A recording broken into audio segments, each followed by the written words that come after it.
ជំរាបសួរលោកគ្រូក្រុមខ្ញុំមានសមាជិកភ័ក្រនេះថ្ងៃនេះខ្ញុំមក demo តទៅនឹង PLC system អញ្ចឹងខ្ញុំសូម run project demo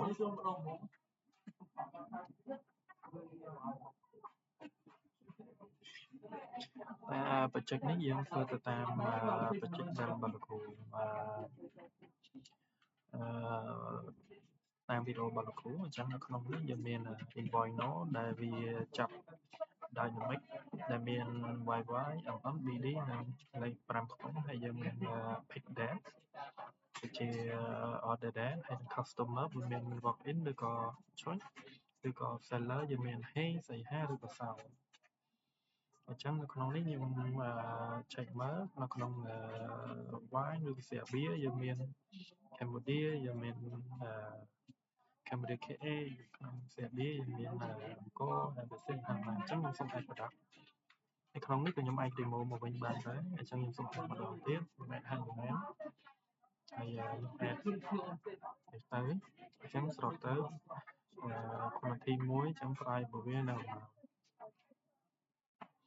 ហើយឥឡូវខ្ញុំសូមធ្វើការ order អញ្ចឹងការ order របស់យើង success ហើយអញ្ចឹងខ្ញុំសូមមក check នៅក្នុង database របស់ខ្ញុំមើលព្រោះនៅក្នុងនេះ check នេះខ្ញុំ connect មួយ database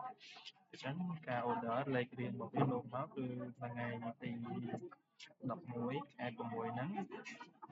customer ID 1 employee ID លេខ1ជាអ្នក order នេះ sell no នេះលេខ sell order អញ្ចឹង project PI របស់យើងអត់សូវមានអីច្រើនទេកាលពីធ្វើការ order date invoice no ពីមាន walk in ឬក៏ចុចអ្នកដែល order ហ្នឹងឈ្មោះអីគេអ្នកដែលបុគ្គលិកហ្នឹងឈ្មោះអីគេនិងការ order ទៅតាមពួកខ្ញុំហើយយើងមាន3 category data category យើងមាន category product list និងសារ category ដូចគ្នាហើយអានេះគឺតែខ្ញុំ connect ជាមួយនឹង database ទាំងអស់ហើយក្នុង database ខ្ញុំមាន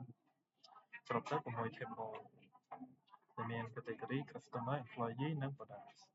អញ្ចឹងជាចុងក្រោយយើងមានន័យច្រើនទេលោកគ្រូអញ្ចឹងខ្ញុំសូមអរគុណហើយនឹងជំរាបលាអរគុណច្រើន